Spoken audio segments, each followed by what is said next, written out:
sketch outlines are available on my Patreon membership, and alternative colours can also be found in the description below. I'm using quinacridone gold, and I'm using my size 6 brush to mix the colours with. I'm also using burnt sienna, which is a lovely sort of mid brown. And lastly, I'm going to be using one of my favourite colours, ultramarine. So I'm going to just stick to these 3 colours to paint this lovely atmospheric tutorial. So if you are a beginner, I really hope you find that helpful. So I am wetting the paper with a large brush. So the first stage will be wet in wet with these gorgeous colours.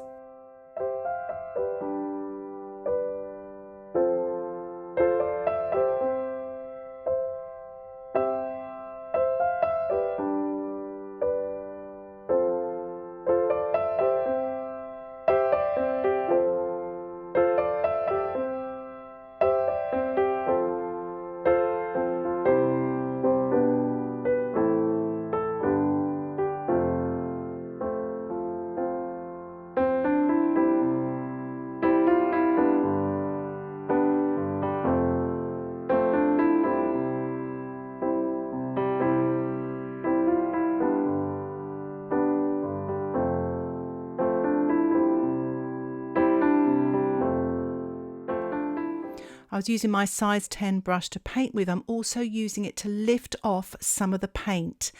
And it's a really good technique, especially if you're a beginner and your paints run too much when you're painting wet on wet. You can reserve your lights by lifting off with a clean, damp brush. You can also lift off with paper towel as well. I'm adding a little bit of burnt sienna on the right hand side, working damp into damp with my size 10 brush to create some lovely warm colours for the foliage. And I'm just sprinkling some table salt in the foreground to create some textures later, applying a little bit more burnt sienna to the left hand side here, wet in wet, and to the right hand side, just to sort of build up some of the mid-tones in my painting. And I'm using some brusho to create some texture in the foreground. If you don't have brusho, you could use sandpaper and watercolour pencils, or you could spatter. I will put a link in the description below all about brusho if you want to learn more about this fantastic medium that creates the most amazing colours and textures. This is light brown brusho. I'm just popping this on top as well, tapping the little drum that contains the brusho there, and it really does create the most amazing effects, but you've got to give it time to work its magic. So I'm going to allow my painting to dry naturally. So the painting has dried, and look what the brusho's done, and the salt, it's amazing. The salt sort of absorbs the colour and creates some lovely light flowery sort of textures. I'm painting wet on dry now with my size 10 brush, the distant sort of trees, using a mixture of all 3 colours, the gold, the quinacridone gold, touch of burnt sienna, touch of ultramarine. Now I'm going to glaze over this foreground here. You will still see the textures underneath, but if you like what you've done there with your brusho, you can keep it. But I'm just sort of building up this dark layer in the foreground with a mixture of the ultramarine and burnt sienna, and I'm lifting off again just to reserve the light at the top of the path in the distance there. Again, it's time to allow your painting to dry. I'm actually using a natural sponge now. You could even use a scourer, or you could stipple this with your brush. And I'm using some of the quinacridone gold, working wet on dry to create the look of the foliage. I'm also going to use the burnt sienna on its own to do the same thing, tapping away, and also a mixture of the ultramarine with a touch of burnt sienna as well. So just to really create this look of the foliage with my sponge.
So it's time to allow your painting to dry again. And what I'm doing now is I'm using my size 6 brush. I will swap to smaller sizes as well to paint the tree trunks and branches in using a mixture of the burnt sienna and ultramarine.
It really does bring the painting to life, doesn't it? I didn't like this branch here, so I'm just lifting it off. It's such a good technique to use, as I said, for beginners, because you can remove parts of your painting that you're not happy with. So I've actually turned my painting sideways. It's much easier, I find, to paint some of the smaller twigs and branches. I've swapped to a smaller brush, size 2, and I'm working wet on dry with the same mix of ultramarine and burnt sienna.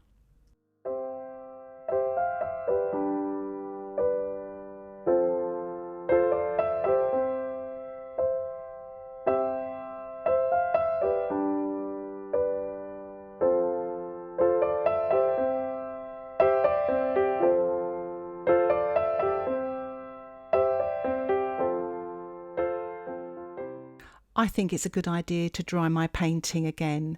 So once it's dry, I'm just adding a little bit more sponging to that area where I lifted off and took out that large branch. And I'm just tapping in some dark foliage colour here with the ultramarine and burnt sienna, and a little bit in the centre there. And now I'm painting the fence post here. This is what attracted me about this photograph. I loved the perspective of these posts as they get smaller as they go into the distance there. I'm using my size 2 brush with a mixture of the ultramarine and the burnt sienna. I'm painting some grasses underneath there using a little bit of the quinacridone gold, touch of burnt sienna, touch of ultramarine even, working wet on dry with my size 2 brush, just so they don't look like they're floating in the air. I'm painting the path now using my size 2 brush, working wet on dry with a mixture of ultramarine and burnt sienna. It just leads your eye into the picture there, creating depth.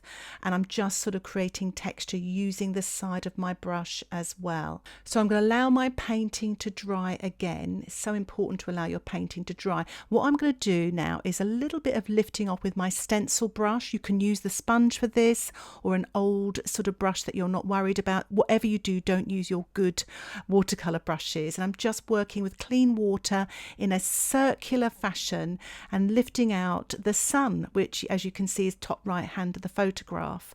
And these colours that I'm using do lift off nicely. None of them are staining colours. You can see I'm just working in a bigger circle now, just lifting off some soft light there and using my paper towel to mop up any excess sort of liquid that's left there. I thought it'd be quite nice actually to lift off through the trees here as well to create some atmosphere, and at the top of the path as well. You don't have to do this, but it's just quite nice to show you lots of these different techniques that you can do when you're starting out in watercolour to create an atmospheric landscape autumn scene. It's time to allow your painting to dry again. I'm just glazing a little bit of quinacridone gold in the distance. As you saw, I put a little bit around the sun as well, just to create a lovely glow and add to that atmosphere. I've actually mixed up a puddle of ultramarine. I'm going to glaze the foreground here very gently, wet on dry with a large soft brush. You don't have to do this. It is very dark in the foreground in the photograph, so I'm sort of copying that. But if you are happy with your foreground, you can leave it. So I'm going to allow the painting to dry again, and I'm just going to add a little bit more detail to the foliage using my sponge. This is a mixture of the burnt sienna working wet on dry, so really building up the volume here to create depth in the painting. I'm also tapping this in on the dry dark foreground here as well, but I wanted that contrast of dark and light from the distance. I lost a little bit of definition on my fence post there, so I'm using my size 4 brush, adding the darks back in again, and I am spattering with a mixture of white and quinacridone gold here, just to give a little bit of sparkle in the foreground and also to add some light in the foreground. So I'm removing my washi tape now. It reveals a lovely white border. It presents your paintings well, but also it gives you an opportunity to assess to see if you need to do any more. I'm just adding a few more branches, finessing my trees. There's a lot of detail there, so I just want to get that right, and also it creates a little bit of depth coming away from those distant trees as well, adding a little bit of sparkle of white gouache in the distance there and softening with my size 2 brush to finish off. Here is the finished painting. I really hope you enjoyed it and that it inspires you to have a go at painting a landscape autumn scene with trees, with lots of these gorgeous yummy techniques of lifting off and sponging. If you have any questions about this tutorial, please put them in the comments section below, and don't forget to subscribe to my channel for updates of my latest tutorials, and for more in-depth tutorials check out my Patreon membership. Details about that can be found on screen or in the description below. Thanks so much for watching. Happy painting. Bye for now.